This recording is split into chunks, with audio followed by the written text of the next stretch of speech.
Rasulullah SAW bersabda, salatul jamaah afdalu min salatil fardhi bisab'i wa syarina darajatan.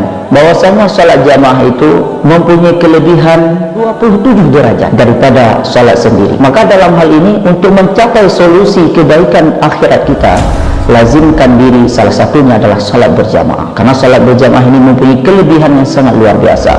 Maka jangan tinggalkan salat jamaah. Allah Ta'ala akan memerhatikan kedudukan seseorang hamba tersebut ketika mereka melazimkan jamaah. Maka jangan tinggalkan salat jamaah. Inilah salah satu solusi yang ditawarkan oleh Allah Subhanahu wa Ta'ala, yang insya Allah akan menjadi solusi yang terbaik untuk mencapai kedudukan kita di negeri akhirat. Mudah-mudahan bermanfaat para muhibbin yang dirahmati Allah Subhanahu wa Ta'ala.